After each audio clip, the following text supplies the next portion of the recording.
देवाचे द्वारे उपाक्षण बरी तेने मुक्तिचारी साधिल्या हरिमुखी मना पुण्याची गणना पूर्ण करी महायोग पेटे तटे भीमरथ्याम वरम पुंडरीकाय दातुं मुनींद्रे समागत्य तिष्ठन्तमानंद कंदं परब्रह्मलिंगं भजे पांडुरंगं तडिद्वाससं नीलमेघावभासं रमामन्दिरं सुन्दरं चित्प्रकाशं वरं त्विष्टिकायां समन्यस्तपादं परब्रह्मलिंगं भजे पांडुरंगं पांडुरंगकारो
दुसरे चरण संतांचिया त्यांच्या कृपादाने कथेचा विस्तार बाबाजी सद्गुरु दास तुका जयांचे गेले स्मरण होय सकळ विद्येच्या अधिकरण तेचे बंधू श्रीचरण श्री गुरूंचे ते नमस्कारुनी आता ओम नमो ज्ञानेश्वरा करुणा करा दयाळा तुमचा अनुग्रह लादलो पावन झालो चराचरी श्री गुरु चरण सरोज रजे निज मनु मुकुर सुधारी बरनौ रघुबर विमल जसु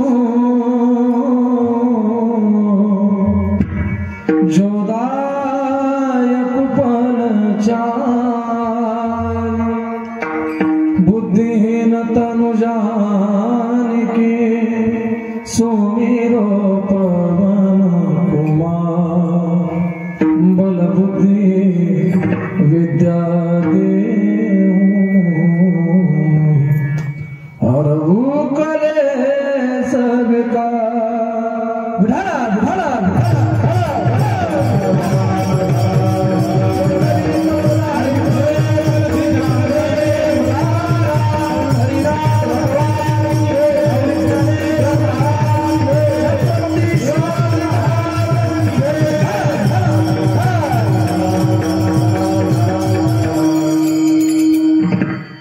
देवाचे द्वारे उपाक्षण बरी तेने मुक्तिचारी साधिल्या हरिमुखी मना पुण्याची गणना कोण करी प्रस्तुत प्राप्त प्रसंगी कीर्तन रूपासह कीर्तन ओढलेला अभंग कैवल्य साम्राज्य चक्रवर्ती साधकांचे मायबाप माऊली महावैष्णव ज्ञानोबा आहे आणि माझ्या विश्व माऊली ज्ञानोबांचा हा गोड असणारा चार चरणांचा मला स्वर्थ जवळजवळ सर्वांच्या पाठांतरातला असणारा हरिपाठ या ग्रंथातील पहिल्या क्रमांकाचा अभंग जमलेला तुम्हा सर्व संत मायबापांच्या सेवेकरता निवडलेला आहे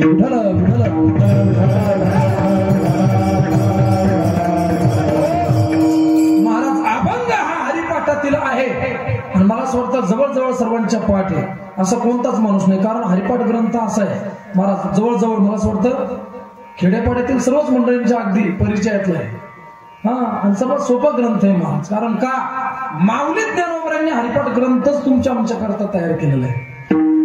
जर इथं बसलेले एखाद्या व्यक्तीच्या हातात, मला असं वाटतं की इथं बसलेले जर एखाद्या व्यक्तीच्या हातात आपण जर गुरुजी भगवद्गीता दिली, जर त्यांना पारायण करायचं सांगितलं किंवा वाचायचे सांगितले तर ते शक्य नाही महाराज. कारण संस्कृत वाचणं एवढं सोपं नाही. एखाद्या गुरुकडे राहावं लागेल, त्याची संहिता घ्यावं लागेल, अध्ययन करावं लागेल, त्यानंतर ते शक्य आहे. थोडा स्वराचा आवाज कमी करा गुरुजी, आणि मला थोडा समोर आवाज द्या, कारण मग आवाज बसलेला आहे सध्या. थोडा समोर मॉनिटर द्या, मागचा नका वाढू, समोरचाच वाढा थोडासा. असं या समोर तुम्ही थोडी समोर आले तर चालते का? साऊंडच्या जवळ नका बसू, त्रास होणार नाही. मागचा वाढूच नका तुम्ही, फक्त मला समोर मॉनिटर द्या. थोडा मोकळा आवाज आला पाहिजे, थोडा टबल द्या, थोडा नॉर्मल काहीतरी शिट्टी मारली पाहिजे. असं एवढा कमी असला तरी चालतं. ते कसं आहे, ज्याला यातलं काही कळत नाही त्याचं बरं आहे. ते आपली जिंदगीच त्याच्यात चालली, बेजदी, ट्रबलदी, गेंदी, सगळं चालतं. आणि मी कसं थोडा गाण्याचा दर्दी माणूस आहे, सिस्टम शिवाय मजा नाही. आज काळाची गरज आहे महाराज. पहिला काळ होता, पहिल्या काळामध्ये वेगळं होतं महाराज. पहिल्या काळामध्ये असं एवढं सुंदर वातावरण होतं. मला असं वाटतं की त्यावेळेला साऊंड सिस्टम नव्हती, अशा काही सगळ्याच गोष्टी नव्हत्या, पण तो आनंद आगळा वेगळा होता. आता काळाच्या ओघानुसार सगळ्या गोष्टीमध्ये बदल होत चालला आणि ते सवय लागलेली शरीराला. आता आमच्या बाबांच्या काळामध्ये त्यावेळेला काही असं काही नसलं, पण आता तुम्हाला सुद्धा सवय लागलेली याची, कारण याच्याशिवाय कळत नाही महाराज. माणूस म्हणतं काय होत नाही, पण बसल्यावरच कळतं महाराज, सोपं नाही. ह्या सगळ्या गोष्टी आज पाहिजे. मला असं वाटतं गोड बरं का, साऊंड सिस्टम अगदी सुंदर आहे, बघायचं काम नाही. थोडा विको कमी राहू द्या, बोलते वेळेस कमी असला तरी चालतो, मला थोडा आवाज पाहिजे फक्त. एकदा सर्वांनी एकदा प्रेमाने भजन करा, विठाला विठाला.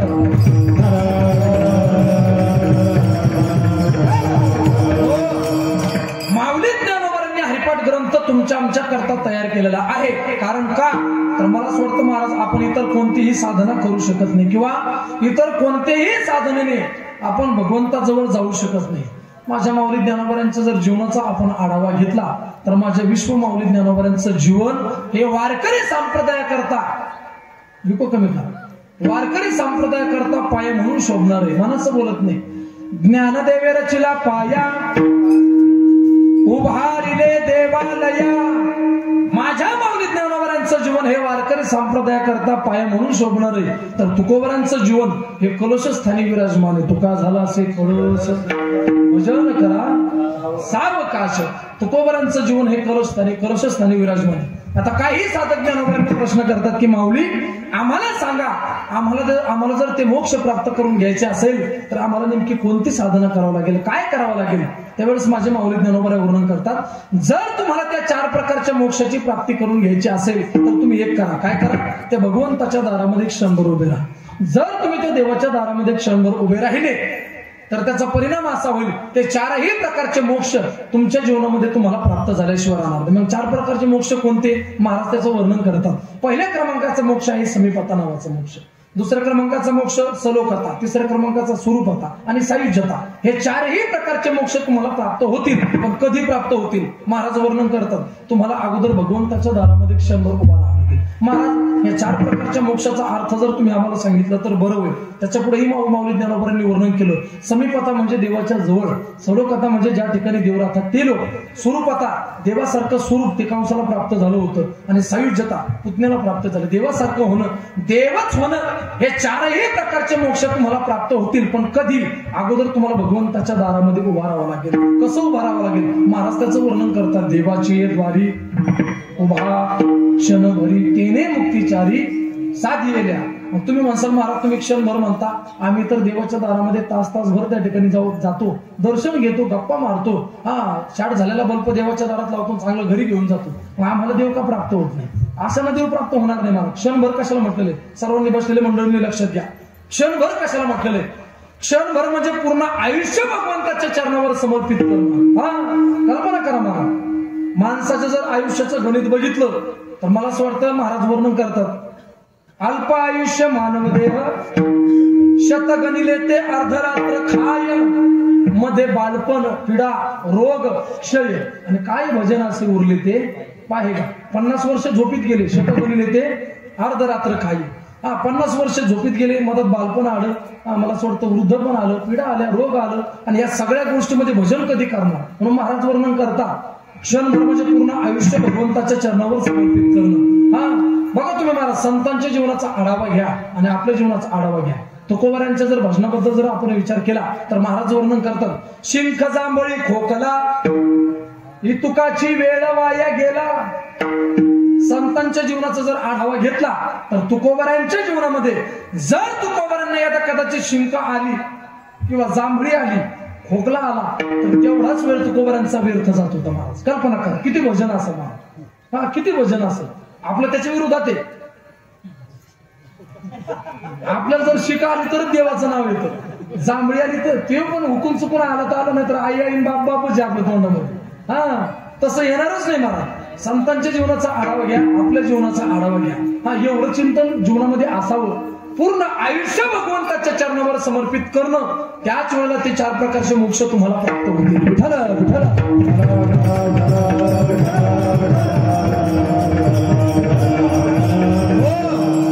बरं महाराज तुम्ही सांगतात की भगवंताच्या दारामध्ये क्षणभर उभा राहायचं, पण आम्हाला सांगा माऊली आम्ही सांसारिक आहोत, आम्ही गृहस्थी आहोत, आम्ही अनाथ आहोत, आम्हाला ते कसं शक्य? ते 4 प्रकारचे मोक्ष आम्हाला प्राप्त होतील का? आम्ही त्या मोक्षापर्यंत पोहोचू शकेल का? आम्ही त्या मोक्षाचे अधिकारी आहोत का? त्यावेळेस माझे माऊली ज्ञानोबा वर्णन करतात, जर तुम्हाला ते 4 प्रकारचे मोक्ष प्राप्त करून घ्यायचे असतील तर तुम्ही सांसारिक असू द्या, तुम्ही गृहस्थी असू द्या, तुम्ही अनाथ असू द्या, पण भगवंताने तुम्हाला जे मुख दिले, जे तोंड दिले, जी जीभ दिली, ती त्याचं चिंतन करण्याकरता दिले. आणि या मुखाने भगवंताचं चिंतन घडलंच पाहिजे. एवढं या मुखाने भगवंताचं चिंतन करा. महाराज त्याचं हरिपाठामध्ये वर्णन करतात, रामकृष्ण टाहो नित्य फोडी, रात्रंदिवस तुम्ही त्या भगवंताच्या नामस्मरणाचा टाहो फोडा. हा एवढं चिंतन करा. असू द्या तुम्ही सांसारिक असले तरी चालेल, आम्ही आमच्या मनाने बोलत नाही. वेदशास्त्र सुद्धा याला अनुमती देत आहेत. तुम्ही सांसारिक असले तरी चालेल, तरी सुद्धा तुम्ही भगवंताचं भजन करू शकता.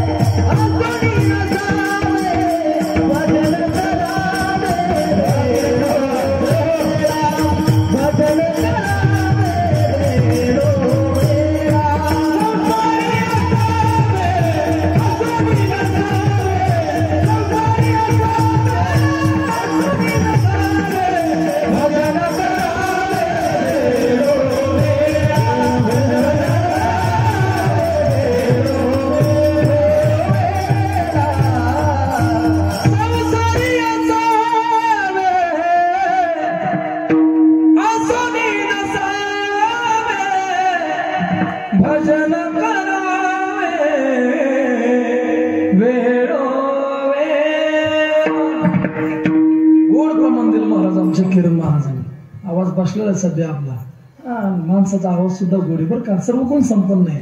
चौरंगी चिरा म्हटलं तरी हरकत नाही. परमर्थ आपल्या सोप्या भाषेमध्ये अगदी कोण कुठेही टाका तुम्ही. एक काटा वरच आहे माणसाचं बरं का. कुठेही टाका, बघायचं काम नाही, घ्यायचं काम. होय अनिल भाऊ, व्हायचंच काम. माणूस गायन करतो, माणूस मृदंग सुद्धा तेवढाच गोड वाजवतो बरं का. आता फक्त इथे यायचं बाकी आहे आता. ती सुद्धा तयारी माणसाची, बघायचं काम नाही. गोड स्वभाव महाराज. संसारी असावे असोनी नसावे, भजन करावे कधी मधी वेळोवेळ. बरोबर महाराज वर्णन करतात, संसारिक असलं तरी चालेल, आम्ही आमच्या मनाने बोलत नाही. याला वेदशास्त्र सुद्धा हातवर करून अनुमती देत आहेत. असोनी संसारी जिव्हा करी, वेदशास्त्र उभारी बाह्या सदा. वेद आणि शास्त्र हातवर करून सांगताय, असू द्या तुम्ही सांसारिक, असू द्या तुम्ही गृहस्थी, असू द्या तुम्ही अनाथ, पण भगवंताने जे तोंड दिलंय महाराज, या मुखाने रात्रंदिवस त्याचं चिंतन करा. खूप चिंतन करा. बरं महाराज तुम्ही सांगितलं देवाच्या दारामध्ये उभे राहा, 4 प्रकारचे मोक्ष प्राप्त होईल. सांसारिक असू द्या, गृहस्थी असू द्या, अनाथ असू द्या, पण आम्हाला सांगा याला कोणाचा पुरावा, याला कोणाचं प्रमाण, याला कोणाचं मत का, हे तुम्ही तुमच्या मनाचं बोलता. कारण का असं वाटतं, पुराव्याशिवाय प्रमाणाशिवाय कोणाच्या तरी मताशिवाय कोणतीच गोष्ट पूर्णत्वाला जात नाही. कोणत्याही गोष्टीला पुरावा लागतो महाराज. पुराव्याशिवाय कोणतीच गोष्ट पूर्णत्वाला जात नाही. महाराज तुम्ही तुमच्या मनाचं बोलता का, याला कोणाचा पुरावा आहे? महाराज त्याचं वर्णन करतात. महाराज आम्ही आमच्या मनाचं बोलत नाही. याला व्यास महाराजांनी गोड असणारा भागवतामध्ये पुरावा दिलेला आहे. महाराज महाभारतामध्ये लिखाण आलेलं, कल्पना करा तुम्ही.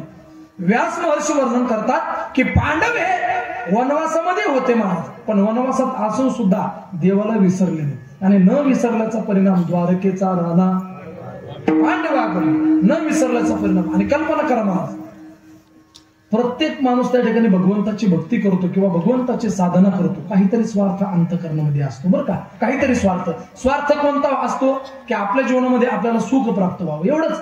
बघा ना तुम्ही, लहान लेकरू जर देवाकडे गेलं तर हात जोडता असताना देवा मला सुखाचं ठेव किंवा सुखी ठेव. कल्पना करा, लहान लेकरापासून तर वृद्ध माणसापर्यंत प्रत्येकाची अपेक्षा देवाकडे एकच आहे की आमच्या जीवनामध्ये सुख प्राप्त व्हावं, समाधान प्राप्त व्हावं. असं कोणालाच वाटत नाही मज लागे दुःख व्हावे ऐसे कोणी भावे न जीवे, असं कोणालाच वाटत नाही महाराज आपल्या वाट्याला दुःख यावं. पण मी सांगत असतो, या जगामध्ये भगवंताकडे दुःख मागणारी एक माता होऊन गेली, त्यांचं नाव आहे कुंती माता.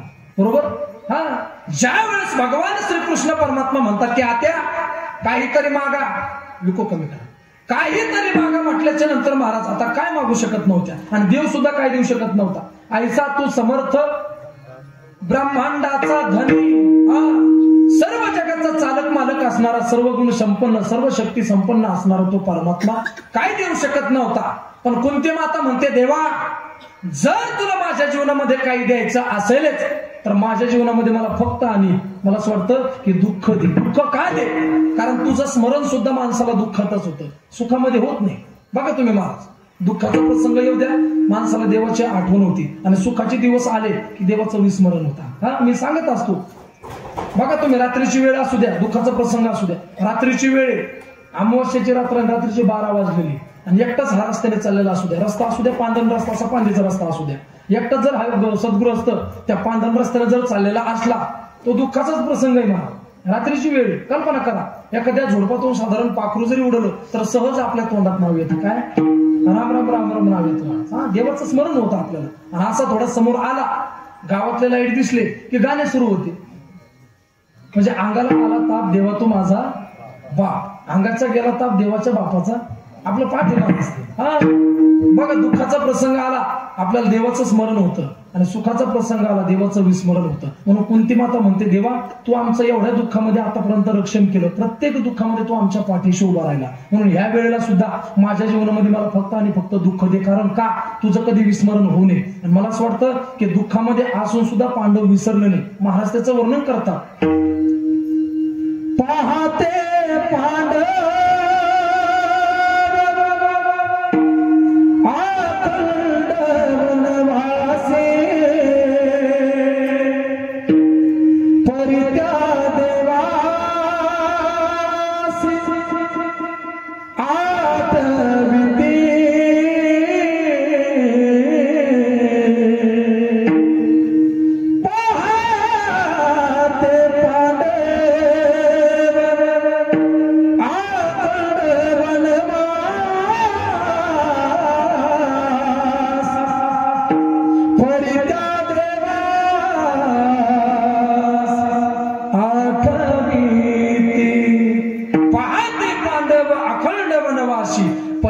देवाशी आठविती. कल्पना करा, पांडव हे वनवासामध्ये होते पण वनवासात असून सुद्धा देवाला विसरले नाही. पहाते पांडव अखंड वनवासी, अखंड वनवासी परित्या देवाशी आठविती, अखंड वनवासी परित्या देवाशी आठविती, म्हणून द्वारकेचा राणा पांडव.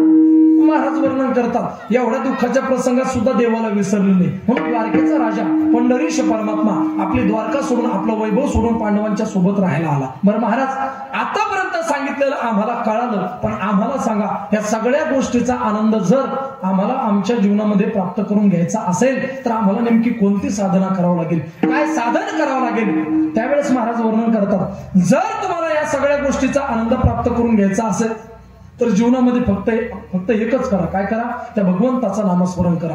एवढं चिंतन करा, एवढं चिंतन करा की मला असं वाटतं की तुम्ही केलेल्या त्या नामस्मरणाचं किंवा तुम्ही मुखाने हरिहरी म्हटलेलं ते जे चिंतन आहे, त्या चिंतनाचं गणित सुद्धा कोणाला करता आलं नाही पाहिजे. म्हणून हरिमुखे म्हणा, हरिमुखे म्हणा, पुण्याची गणना कोण करी, बरेच जण महाराज मोजून देवाचा जप करतात बरं का. काय जणांचं होते असं किती जप केला दिवसभरामध्ये, पण मी सांगत असतो माणसाने देवाचं चिंतन एवढं करावं ते अगणित करावं महाराज. ज्या ज्या वेळेला तुम्हाला रिकामा वेळ भेटला कधीतरी आपल्या जीवनातल्या दिवसभरातून किमान मला असं वाटतं 10 मिनिट म्हणा, 20 मिनिट म्हणा, 15 मिनिट म्हणा, नवे 1 तास का होईना देवासाठी त्या ठिकाणी दिवसभरातून देण्याचा प्रयत्न करा. खरं आत्मिक समाधान प्राप्त झाल्याशिवाय राहणार नाही. कारण का तुम्ही जीवनात कितीही प्रयत्न करा, कितीही संपत्ती कमावा, कितीही धन कमवा, कितीही त्या ठिकाणी महाराज अगदी संसाराला वाढवण्याचं कार्य करा, मोठं करण्याचं काम करा, कितीही जिजा, पण मला असं वाटतं सरते शेवटी माणसाच्या जीवनामध्ये भजनच शिल्लक राहणार आहे.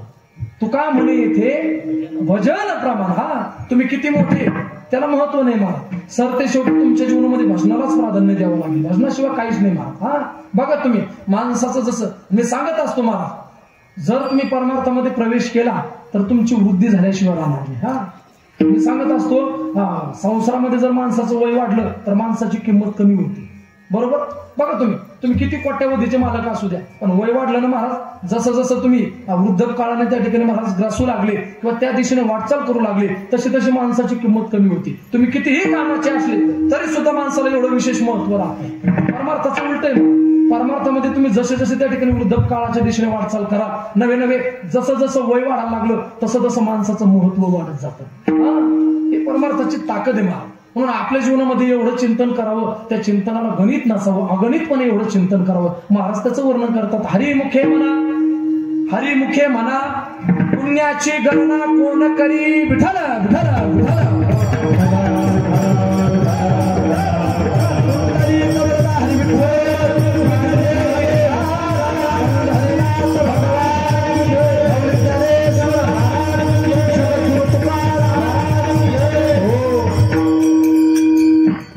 हा झाला अभंगाचा सरळ भावार्थ. तो वक्त्याचं कर्तव्य असतं महाराज. पुढे वेळ जरी अपुरा पडला तर कमीत कमी सरळ का होईना अभंगाचा भाव हा श्रोत्यांसमोर प्रतिपादित करावा, हे वक्त्याचं आद्य कर्तव्य असतं बरं का. आम्ही सांगत असतो काही कीर्तनकार काय करतात बाबा, 2 चरण सोडतात आणि राहिले 2 चरण पुढच्या वर्षी येतोच कशाला, ह्याच वर्षी सोडून दे ना, है की नाही, ह्याच वर्षी नको तुला कदरलं, पुढच्या वर्षी कशाला. बरेच कीर्तनकार करतात बरं का, पण तसं काही विषय नाही. माझं ठरलेलं आहे ते सांगत असतो. काय असतं बघा, कीर्तनकारांनी कीर्तनात एकदा कीर्तन संपल्याच्या नंतर परत अपेक्षा करू नये पुढच्या वर्षी येईलच म्हणून. आपण लोकांच्या अंतःकरणामध्ये कुठपर्यंत त्या ठिकाणी आपल्या चिंतनाच्या द्वारे राज्य करू शकतो हा प्रयत्न केला पाहिजे.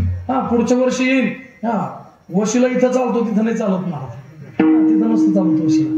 सांगत असतो कीर्तनकाराचं कर्तव्य किमान सरळ का होईना अभंगाचा भाव हा प्रतिपादित करावा. आपल्या गावरान भाषेत जर सांगायचं झालं, मी प्रत्येक ठिकाणी सांगत असतो, ह्या झाल्या ठळक बातम्या. आता हवामान अंदाज, येत्या काही दिवसामध्ये हलक्या स्वरूपाचा पाऊस पडण्याची शक्यता आहे. खरोखर काय भाग्य महाराष्ट्राचं, मी प्रत्येक ठिकाणी सांगत असतो. खरोखर ते जेव्हापासून ते पंजाबराव डग जन्माला आलं ना तेव्हापासून पाऊस ढिल्ला पडत नाही महाराज. त्यानं सांगितलं की पडतोच, आमच्या भागात पडला ढिल्ला, पण तुमच्याकडे बरं आहे महाराज वातावरण बरं का, इकडं बरं आहे. हे काहीतरी महाराष्ट्राचं भाग्य आहे. मी प्रत्येक ठिकाणी बोलत असतो. मला असं वाटतं जेवढे संत जेवढे महात्मे जगामध्ये झाले नाही तेवढे एकट्या भारताच्या भूमीमध्ये झाले. बरोबर. त्याच्या पुढचं बोलतो, जेवढे संत जेवढे महात्मे भारताच्या भूमीमध्ये झाले नाही तेवढे एकट्या महाराष्ट्राच्या भूमीमध्ये झाले. ही महाराष्ट्राची भूमी साधारण नाही. त्याच्या पुढचं बोलण्याचा प्रयत्न करतो, जेवढे संत जेवढे महात्मे महाराष्ट्राच्या भूमीमध्ये झाले नाही तेवढे एकटे आपल्या मराठवाड्याच्या भूमीमध्ये झाले. सांगून जातो, याच मराठवाड्याच्या भूमीमध्ये जगाला ज्ञानेश्वरी सारखा ग्रंथ दान देणाऱ्या माझ्या विश्वमाऊली ज्ञानोबांचा जन्म झालेला आहे आपेगाव नगरीमध्ये. बरोबर. निवृत्ती दादा, सोपान काका, आदिशक्ती मुक्ताबाई नवे याच मराठवाड्याच्या भूमीमध्ये पूर्वीच्या काळामध्ये धर्माचा न्याय केला जात होता. अशी असणारी दक्षिण काशी म्हणजे पैठण क्षेत्रामध्ये आमच्या शांतीब्रह्म नाथबाबांचा जन्म झालेला आहे. याच मराठवाड्याच्या भूमीमध्ये मला असं वाटतं परभणी जिल्ह्यामध्ये गंगाखेड तालुक्यामध्ये संत जनाबाईंचा जन्म झालेला आहे. याच मराठवाड्याच्या भूमीमध्ये हिंगोली जिल्ह्यामध्ये नरसी नावाचं क्षेत्र आहे. त्या नरसी क्षेत्रामध्ये आमच्या संत शिरोमणी नामदेवरायांचा जन्म झालेला आहे. याच मराठवाड्याच्या भूमीमध्ये या हिंदवी स्वराज्याचे संस्थापक छत्रपती शिवाजी महाराज आणि शिवाजी महाराजांचे धर्मगुरु म्हणजे संत रामदास स्वामी यांचा सुद्धा जन्म झालेला आहे. आपलं भाग्य आपल्या जालना जिल्ह्याच्या भूमीमध्ये झालेलं आहे. जाम समर्थ या गावी. आपलं भाग्य. आणि अशा पुण्य पावन भूमीमध्ये, अशा पुण्य पावन क्षेत्रामध्ये तुमचा आमचा सुद्धा जन्म झालेला आहे. म्हणून तर म्हणावं लागतं, पवित्र ते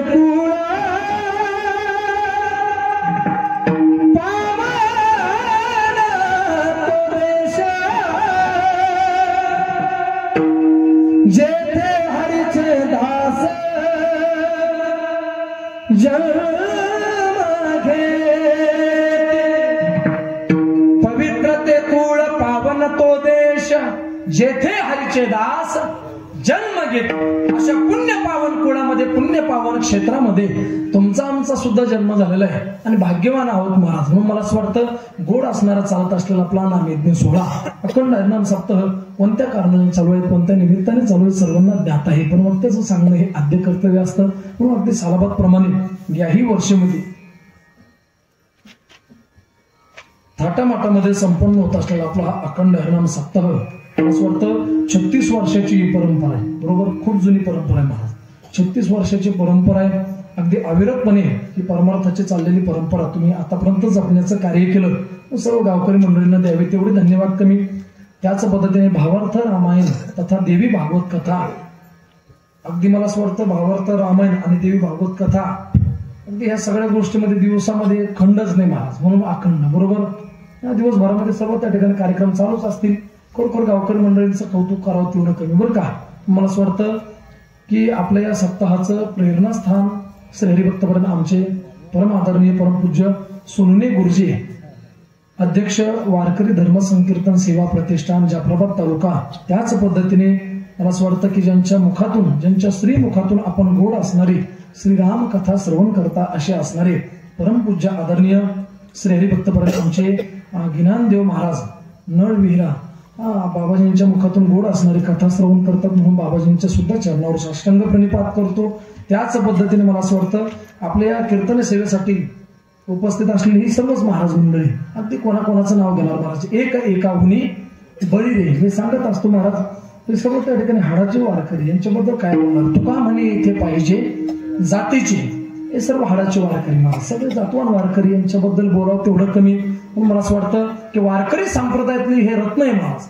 अगदी वारकरी संप्रदायाचे हे भूषण आहे, अलंकार आहे. हे सर्वच त्या ठिकाणी वारकरी मंडळी, गुणवान मंडळी, माझ्यावर नितांत प्रेम करणारी हे सर्व महाराज मंडळी, अगदी माझी जीवलग असणारी, मला असं वाटतं पहिली चाल आपण ज्यांच्या मुखातून श्रवण केली असे असणारे आपल्या भागाचं वैभव, परिसराचं वैभव, नवे नवे महाराष्ट्रातील एक गान कोकिळा गोड असणारा स्वभाव आहे. आमचे संगीत विशारद, संगीत अलंकार आमचे अनिलजी महाराज, आज अनिल बाबा सुद्धा कीर्तनाला उपस्थित आहे. आमच्या अनिल दादाला सुद्धा वंदन करतो, त्यांना सुद्धा धन्यवाद देतो.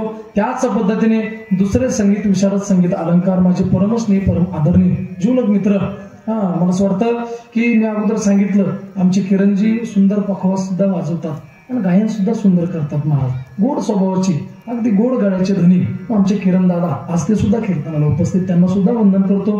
त्याच पद्धतीने मला असं वाटतं गोड असणार आपण ज्यांचा मृदंग श्रवण करतो. मी सांगत असतो महाराज की कीर्तनाला जे पाहिजे ते आमच्या गुरुजीकडे आहे बरं का.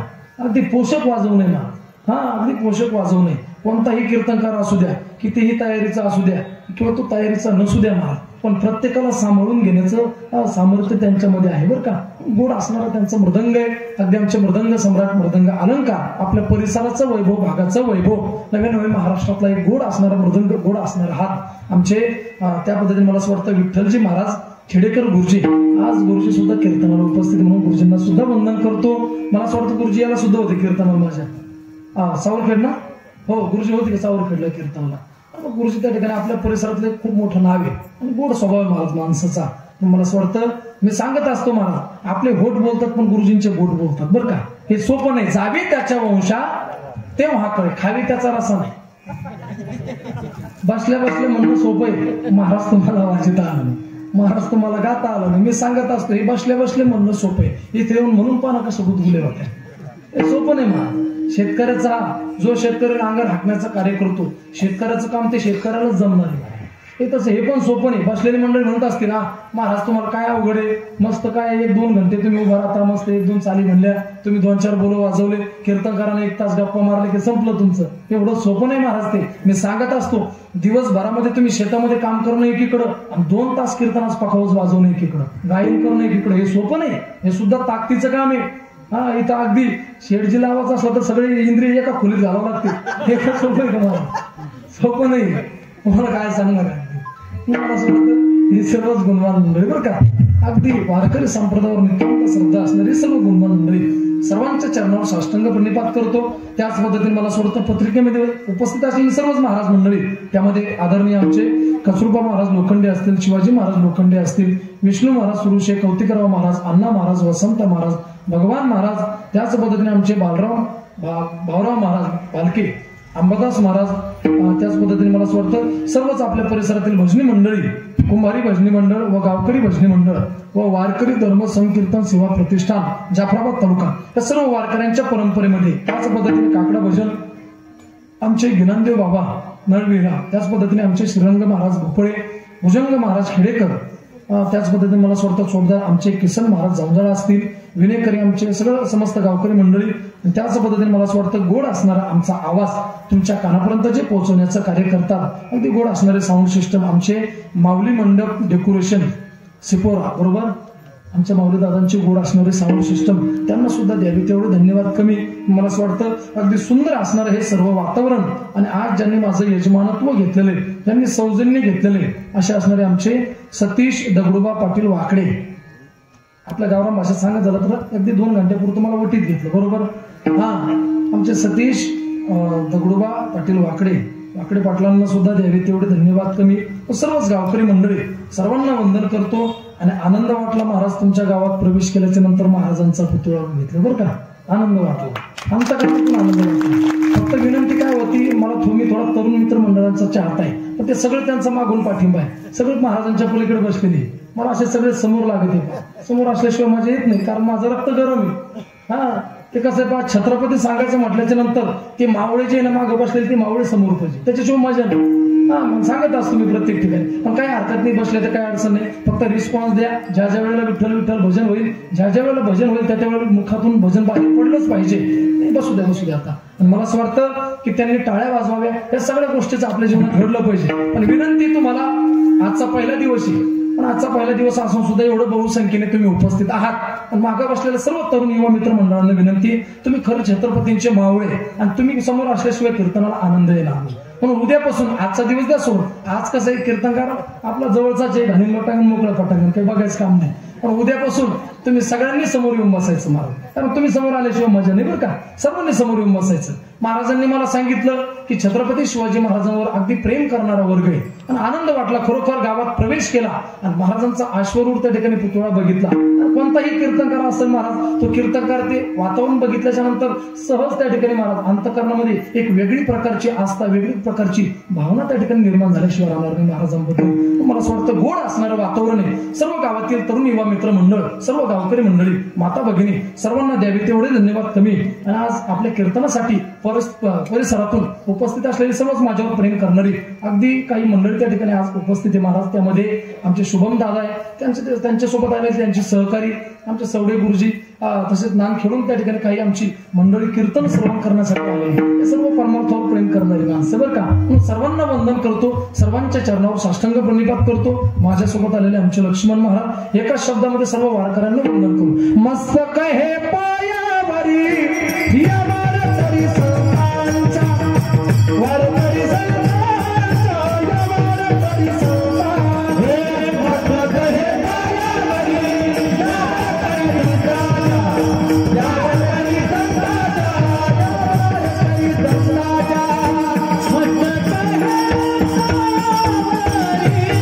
या वारकरी संतांच्या,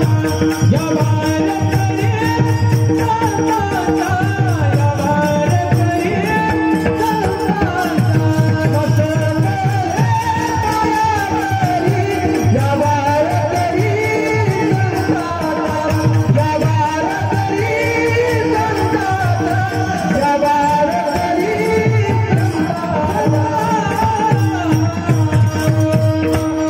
मस्तक हे पायावरी या वारकरी संतांच्या. गोड लागली सिस्टम, बरं का, अगदी सुंदर. बघायचं काम नाही आता, आपण पाहतो नाही का.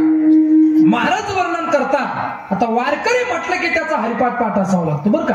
वारकरी म्हटलं की त्याचा हरिपाठ पाठ असावा लागतो, पण वारकरी सुद्धा ओरिजिनल लागतो महाराज. नाहीतर कधी कधी असं होतं, वारकरी नवीन असावा आणि त्याने गळ्यामध्ये विना घ्यावा हरिपाठामध्ये, आणि ज्ञानदेव म्हणे आलं. वारकरी हुकल्याशिवाय जशी ट्रॅफिक मध्ये गाडी अडकावी आणि गाडी ड्रायव्हर नवीन असावा, त्याला जशी सिग्नलची भीती वाटते महाराज, तशी वारकऱ्याची गती. म्हणून वारकरी सुद्धा ओरिजिनल लागतो, हाडाचा वारकरी लागतो. कारण जशी ज्या पद्धतीने ब्राह्मणांच्या जीवनामध्ये त्रिकाल संध्या असते, त्याच पद्धतीची वारकऱ्यांच्या सुद्धा जीवनात त्रिकाल संध्या असते, बरं का. पण वारकऱ्यांच्या जीवनातील जी संध्या आहे त्यापैकी विशेष असणारी संध्या कोणती तर ती हरिपाठ आहे. कारण सकाळी उठल्याच्या नंतर मला असं वाटतं वारकरी हे नित्यनेमाने काकडा करतात, भगवंताला जागवण्याचं कार्य करतात, महाराज वर्णन करतात. उठा पांडुरंग प्रभात समयोगातला, वैष्णवांचा मेळा गरुडा पायी दाटला. सकाळी उठल्याच्या नंतर नित्यनेमाने काकडा आणि सायंकाळच्या वेळेला नित्यनेमाने हरिपाठ करतात. ही वारकऱ्यांच्या जीवनातील संधी आहे.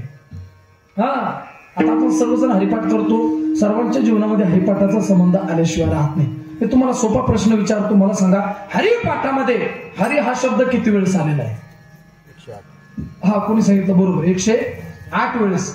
हरिपाठामध्ये हरी हा शब्द 108 वेळेस आलेला आहे. बरं, त्याच्या पुढचं विचारतो, हरिपाठामध्ये हरिपाठ हा शब्द किती वेळेस आलेला आहे? तुम्ही म्हणसाल आम्हाला जर माहित असतं तर तुला इथं कशाला बोलला असतं.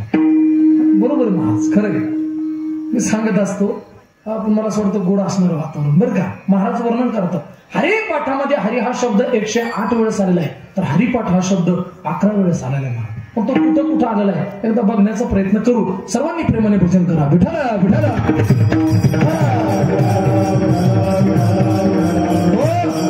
हरिपाठामध्ये हरिपाठ हा शब्द 11 वेळेस आलेला आहे, पण तो कुठं कुठं आलेला आहे सर्वांनी मोजा. एखाद्या वेळेस जर राहिलं तर सांगू शकता, काही अडचण नाही. सर्वांनी मोजा. बघा तुम्ही, 27 अभंगाचा हरिपाठ माऊली ज्ञानोबरांचा. बरं का, तुम्ही म्हणसाल महाराज 27 अभंगाचा कसं काय? सुरुवातीचा जो अभंग आहे सुंदर ते ध्यान, हा ध्यानाचा अभंग आहे, तुकोबारांचा अभंग आहे. देवाची द्वारी ते सर्व सुख गोडीपर्यंत फक्त 27 अभंग आहे. मोजून बघा. आणि त्याच्या पुढचं सांगतो गुरु परंपरेचे अभंग आहे. ते अभंग ज्ञानोबरांच्या हरिपाठामध्ये त्या ठिकाणी अगदी या 27 अभंगामध्ये ग्राह्य धरले जात नाही.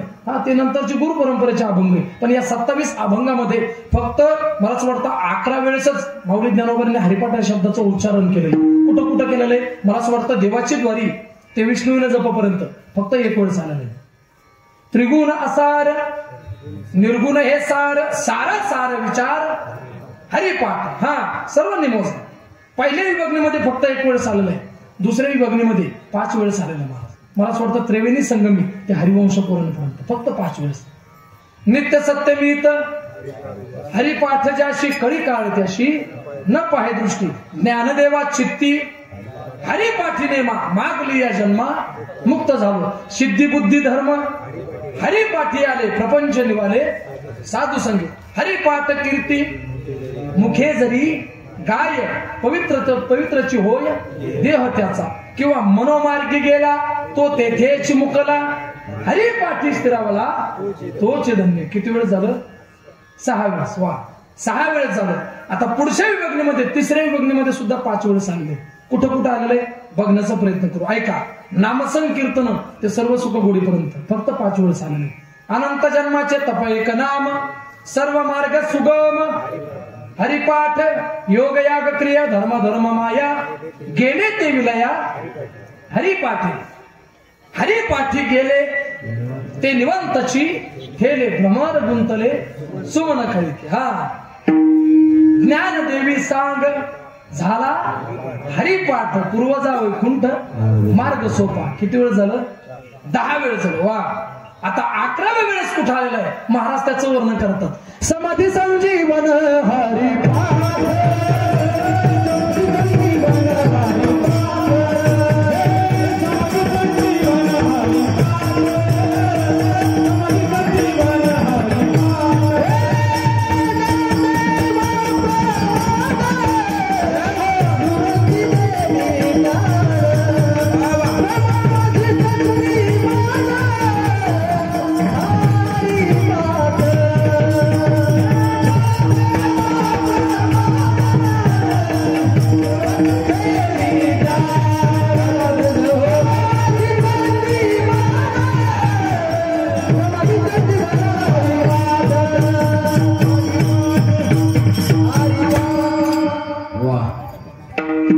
ज्ञानदेवा प्रमाण, निवृत्ती देवी ज्ञान, समाधी संजीवन हरिपाठ 11 वेळेस आलेला आहे. आता आपण सर्वजण हरिपाठ करतो.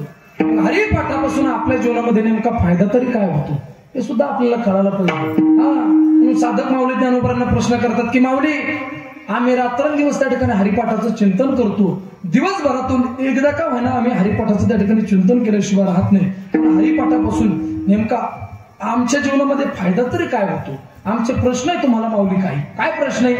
साधकांनी 4 प्रश्न माऊली ज्ञानोबरांनी विचारले. त्या 4 प्रश्नांचं उत्तर आपल्याला सुद्धा पाहिजे. आमचा पहिला प्रश्न आहे माऊली तुम्हाला, आम्हाला सांगा हरिपाठ का? पहिला प्रश्न कोणता आहे? हरिपाठ का? आमचा दुसरा प्रश्न आहे हरिपाठामध्ये आहे तरी काय? आमचा तिसरा प्रश्न आहे हरिपाठ केल्याच्या नंतर आमच्या जीवनात होणारा फायदा काय? आणि चौथा प्रश्न आहे हरिपाठामुळे आतापर्यंत संतांच्या म्हणजे तुमच्या जीवनामध्ये झालेला फायदा काय? माऊली ज्ञानोबा वर्णन करतात. जर तुम्हाला या 4 प्रश्नांचं उत्तर पाहिजे असेल तर ते मागच्या 11 प्रमाणामध्ये. आपला पहिला प्रश्न कोणता होता? हरिपाठ का? हरिपाठ का? तर माऊली ज्ञानोबांनी त्याचं वर्णन दुसऱ्या विभागणीमध्ये केलेलं आहे. सर्व मार्ग सुगम हरिपाठ, जेवढे देवप्राप्तीचे मार्ग आहेत त्या सर्व देवप्राप्तीच्या मार्गामध्ये सर्वात सोपा आणि सर्वात सरळ सर्वात सुलभ जो देवप्राप्तीचा मार्ग आहे तो म्हणजे हरिपाठ आहे. बघा तुम्ही इतर कोणत्याही मार्गाने जर तुम्ही भगवंताची प्राप्ती करायचं ठरवलं तर देवाची प्राप्ती करू शकत नाही. पण हरिपाठ हा मार्ग असा आहे, हरीचं चिंतन असं आहे की लवकर त्या ठिकाणी भगवंताजवळ नेल्याशिवाय राहत नाही.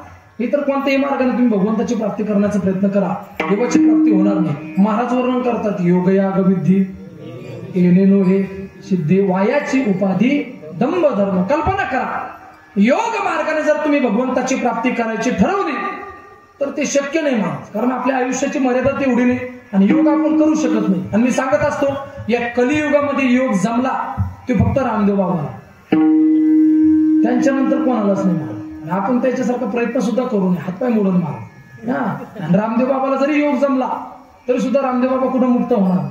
आणि खरोखर रामदेव बाबांच्या जीवनाकडे जर बघितलं तर काहीतरी विशेष बघायला मिळतं महाराज. कल्पना करा, मी सांगत असतो रामदेव बाबा म्हणजे चिल्लर माणूस तर नाहीच, आपण काय वर्णन करणार महाराज. पण मी सांगत असतो माणसाच्या ज्या अंगवस्त्र जे घातलेले माणसाला त्या अंगवस्त्राला कुठंच खिसा नाही बरं का.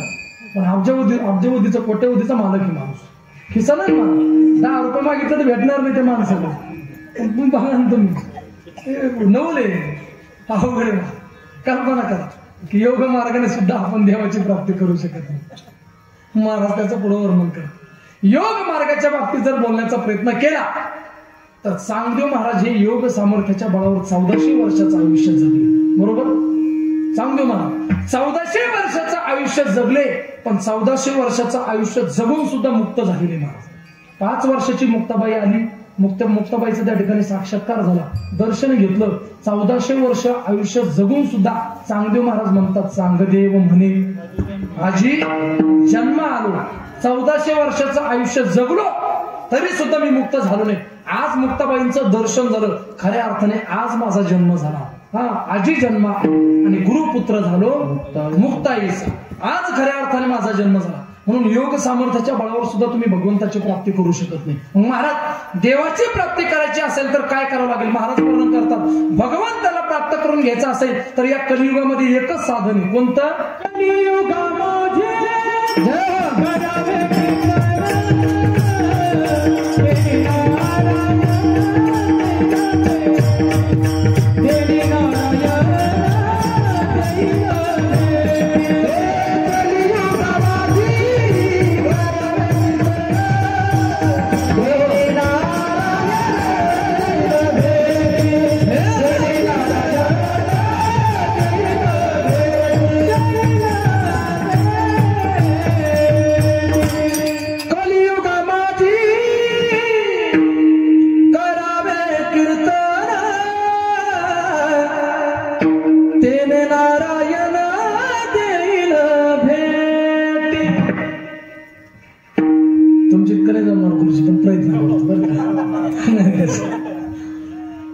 गोड आवाजाची माणसं आहे.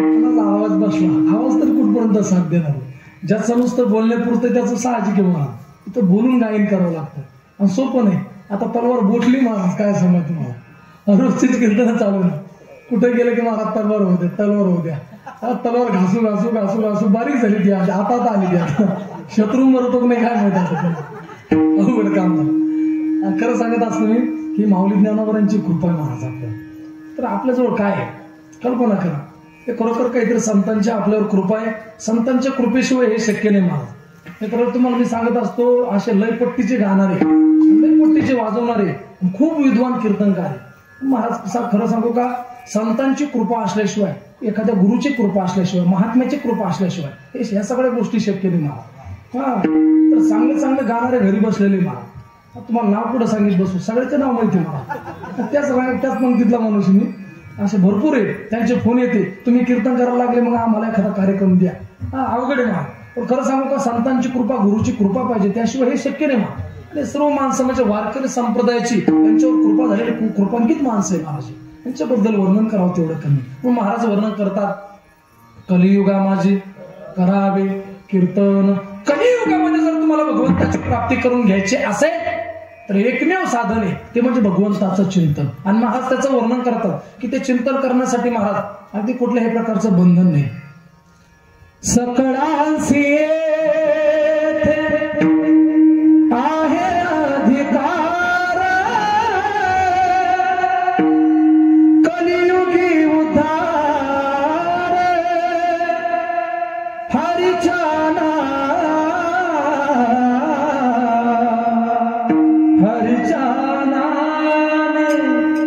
सकळांसी येथे आहे अधिकार, कलियुगी उद्धार, हरीच्या नाम. बंधन नाही महाराज, कोणीही येऊ शकतं, देवाचं चिंतन करू शकतं. म्हणून कल्पना करा, हरिपाठ का, तर जेवढे देवप्राप्तीचे मार्ग आहे त्या सर्व देवप्राप्तीच्या मार्गामध्ये सर्वात सोपा, सरळ आणि सर्वात सुलभ जो देवप्राप्तीचा मार्ग आहे तो म्हणजे हरिपाठ. कल्पना करा, हरिपाठ पाठ करण्याची गरज नाही, हरिपाठ ऐकून ऐकून पाठ होतो महाराज माणसाच्या. इथं बसलेल्या ज्या माता मावल्या, प्रत्येक गल्लीमध्ये आज हरिपाठ होतो. माणसाचं होईल ना होईल हे सांगता येत नाही, पण माता भगिनींचा प्रत्येक खेड्यापाड्यामध्ये हरिपाठ होतो. आता बऱ्याच जणी त्या माता मावल्यामध्ये बऱ्याच जणी अशा असतात की त्यांना अक्षराचे सुद्धा ज्ञान नसतं महाराज. हा, काहींना वाचता येत नाही, काहींना लिहिता येत नाही, अगदी अक्षर सुद्धा ज्ञान नसू द्या, पण तरी सुद्धा ऐकून ऐकून महाराज हरिपाठ सुद्धा माणसाच्या पाठ होऊ शकतो. एवढा सरळ आणि सुलभ मार्ग आहे भगवंताकडे जाण्याचा. हा, महाराज वर्णन करतात, जो मार्ग आपल्या जीवनामध्ये आपल्याला संतांनी दाखवलेला आहे, महात्म्यांनी दाखवलेला आहे, महापुरुषांनी दाखवला आहे, त्याच मार्गाचा आपण अवलंब करावा. हा, संतांनी दाखवलेल्या जर मार्गाचा आपण अवलंब केला तर त्याचा फायदा आहे. तेनेचे पंथे चालू जाता न पडे गुंता कोठे काही. आपल्या जीवनामध्ये कुठल्याही प्रकारच्या अडचणी, कुठल्याही प्रकारचे अडथळे येणार नाही. काही जण म्हणतील महाराज आम्ही आमच्या मनाने मार्ग शोधू. मनोमार्गी गेला तो तेथेची मुकला. मनाचा शहाणपणा करायला गेले तर तुमची फजिती झाल्याशिवाय. हा, म्हणून जो मार्ग संतांनी दाखवलेला त्या मार्गाने जाण्याचा प्रयत्न करा. काही जण म्हणतात महाराज नाही नाही आम्ही आमच्या मनाने मार्ग शोधणार. मनाचा शहाणपणा करायला गेल्याच्या नंतर काय फजिती होती, अगदी 2 मिनिटाचा दृष्टांत सांगतो. एकदा सर्वांनी प्रेमाने भजन करावे.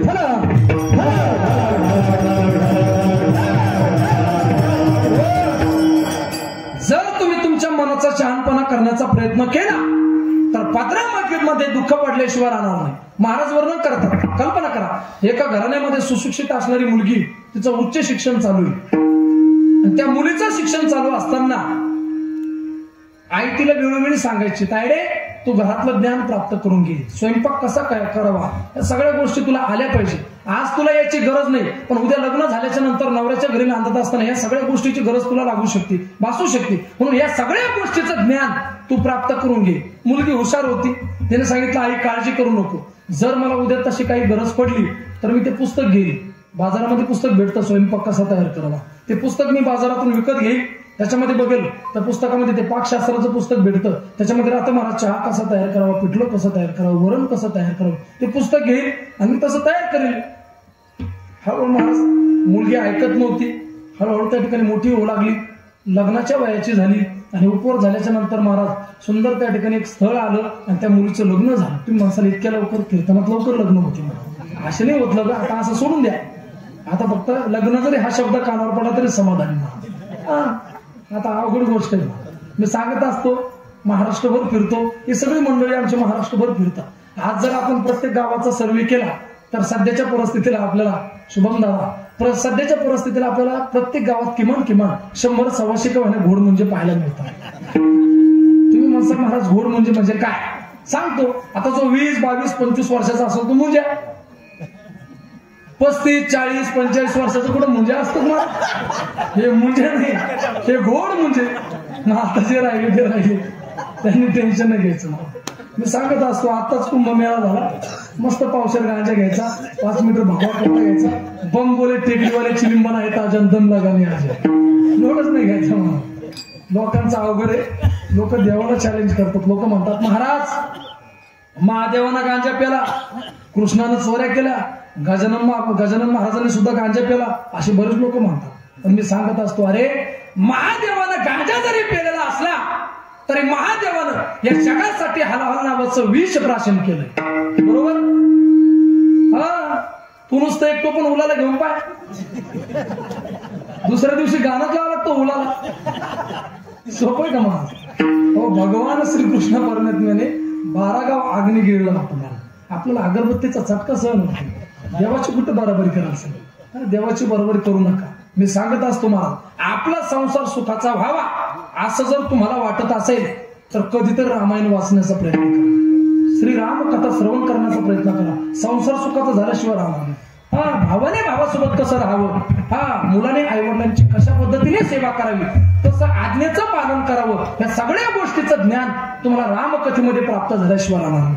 हा, जीवन कसं जगावं हे रामकथा शिकवते, आणि मरावं कसं ही भागवत कथा शिकवते. हा, म्हणून पुण्याचा संचय व्हावा, पुण्याचं त्या ठिकाणी महाराज अगदी संपादन व्हावं, अगदी पुण्य वाढावं असं वाटत असेल तर चरित्र ते उच्चारावे. भगवान श्रीकृष्ण परमात्म्याच्या चरित्राचं उच्चारण करावं, ते श्रवण करावं. पुण्याचा संचय झाल्याशिवाय राहणार नाही. आचरण करू नये. आचरण हे भगवान प्रभू रामचंद्रांच्या चरित्राचं करावं. कारण भगवान प्रभू रामचंद्रांचं जर जीवन बघितलं तर मर्यादा पुरुषोत्तमी, एक बाणी, एक पत्नी आणि एक वचनी असं जीवन आहे.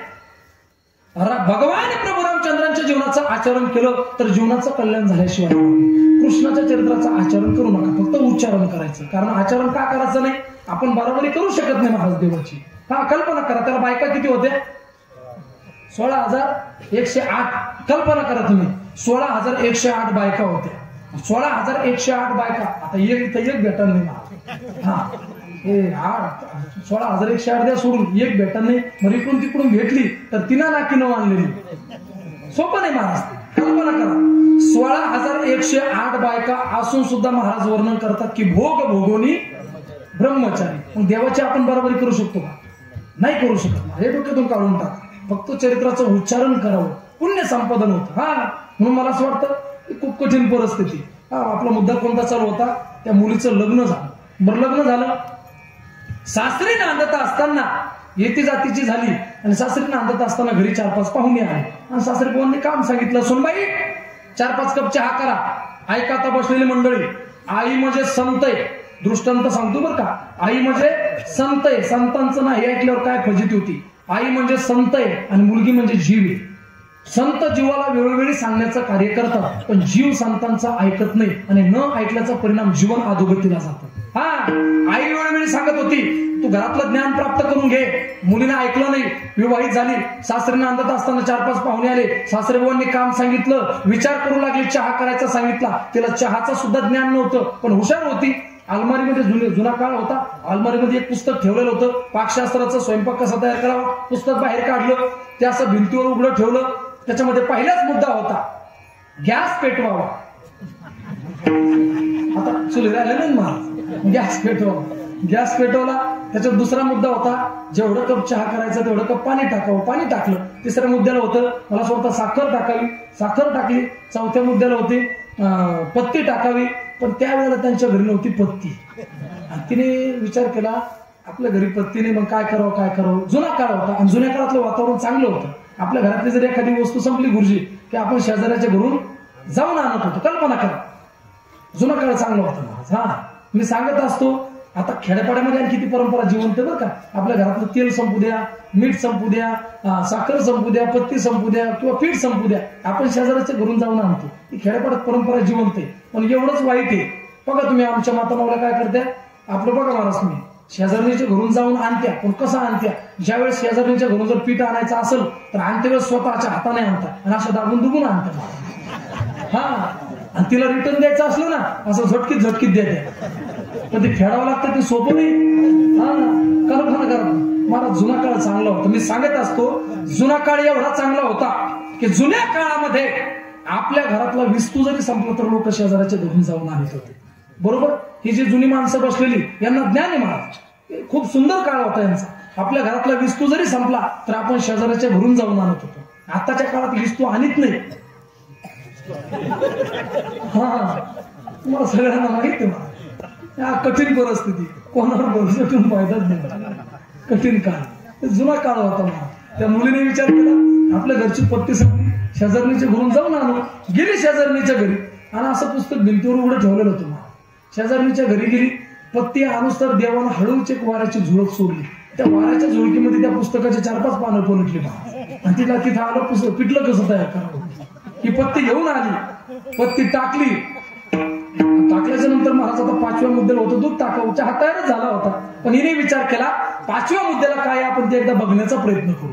तिने बघितलं 5, तिने वरचं वाचलंच नाही काय, ते डायरेक्ट 5वा मुद्दा वाचला. 5व्या मुद्द्याला होतं एक तामण घ्यावी, परत घ्यावी, त्याच्यात बेसनपीठ कालावधी पातेला सोडून द्यावं. आता बसलेली मंडळी विचार करा, तिच्या हातातून पदार्थ कोणता तयार झाला असेल. तो पदार्थ कोणी शास्त्रात नाही, कोणी वाङ्मयात नाही, असा पदार्थ तिच्या हातून तयार झाला. ही फजिती झाली कशामुळे, तर संतांचं न ऐकल्यामुळे. महाराज वर्णन करता आपल्या जीवनामध्ये आपण कधीही मनाचा शहाणपणा करण्याचा प्रयत्न करू नका. एवढं चिंतन करावं, कारण भगवंताची साधना कोणत्या मार्गाने होत असेल तर ती नामचिंतनाने होती. आम्ही आमच्या जीवनामध्ये चिंतन केलं. किती चिंतन केलं, त्या चिंतनाला गणित नाही एवढं चिंतन केलं. तुम्ही सुद्धा रात्रंदिवस त्या भगवंताचं नामस्मरण करा. हे जीवन त्या भगवंताच्या चरणावर समर्पित करा. असं समजावं आतापर्यंत भगवंताने आपल्याला जिवंत ठेवलं, हे देवाचे आपल्यावर उपकार आहे. म्हणून उरलेलं आयुष्य उरले ते हरी तुम्हा समर्पण. उरलेलं आयुष्य भगवंताच्या चरणावर समर्पित करावं आणि संपूर्ण जीवन देवाचं भजन केल्याच्या नंतर हे आयुष्य भगवंताच्या दारामध्ये समर्पित केल्याच्या नंतर त्याच्यापासून नेमका फायदा तरी काय होतो त्याचंच वर्णन माऊली ज्ञानोबा अभंगाच्या पहिल्या चरणामध्ये करते.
तुमचं भाग्य महाराज, एवढं सुंदर असणारे गुणवान तुम्हाला मिळाले.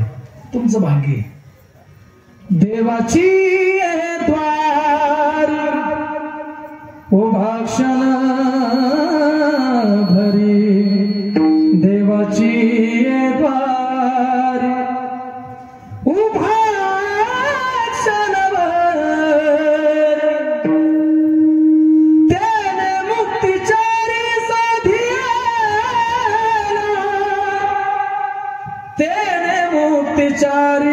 साधिये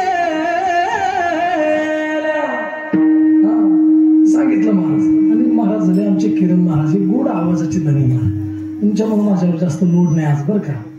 हा तर आता काल परवा दिवशी या 2-3 दिवसात जास्त प्रवास केला. मुंबईला कीर्तन होतं, हाऊस होती मुंबईला जायची. घेतलं तिकडे कीर्तन, सिस्टीम नाही, काय नाही. मस्त चपला बुटं घालून बसलेले सगळे असे खुर्च्यावर टाका माझ्याकडे पाहते. मी काय बोलतो त्याला कळत नाही, त्याच्या तोंडावरचं मला समजत नाही. असं केलं.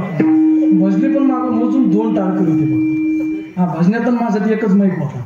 जेव्हा प्रमाण म्हणत तेव्हा मैक मागे द्यावं लागत होतं. मी तर विचार केला उजळले भाग्य, आता खरोखर भाग्यच उदायला आलं काय होणार.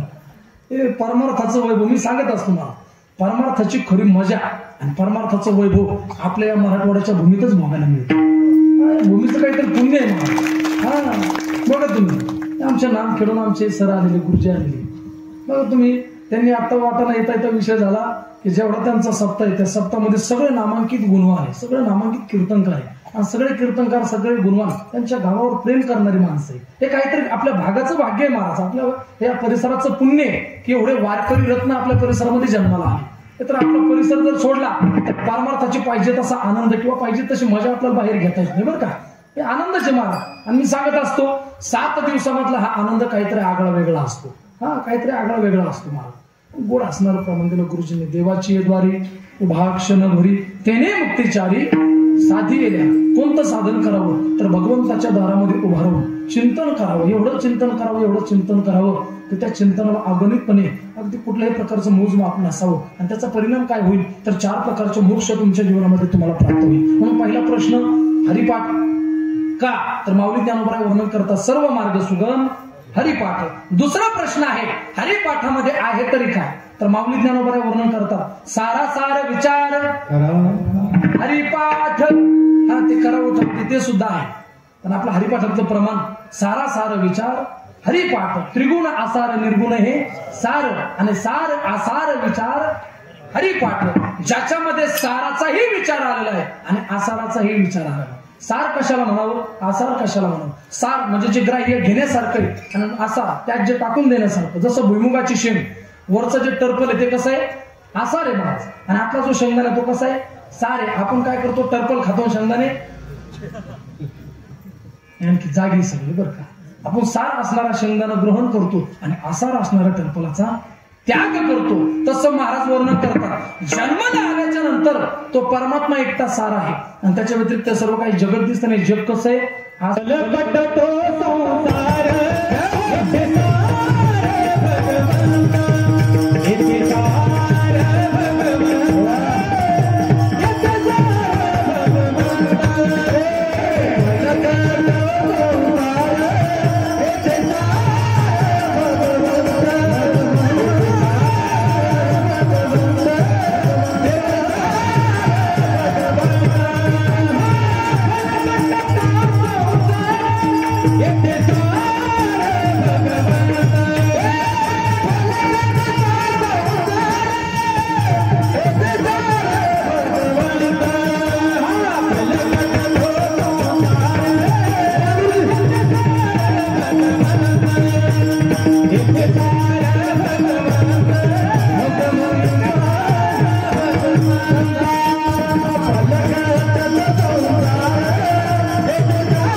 संसार येथे सार भगवंत. या संसारामध्ये तो परमात्मा एकटा सार असणाऱ्या भगवंताची आपण भक्ती करावी. म्हणून आपला दुसरा प्रश्न कोणता होता हरिपाठामध्ये आहे तरी काय तर साराचाही आणि आसाराचाही विचार त्याच्यामध्ये आलेला आहे त्याला हरिपाठ म्हणावं. त्याच्या पुढे हे महाराजांनी वर्णन केलं. आपला तिसरा प्रश्न आहे हरिपाठ केल्याच्या नंतर आमच्या जीवनामध्ये होणारा फायदा काय तर महाराज त्याचं वर्णन पवित्र Go,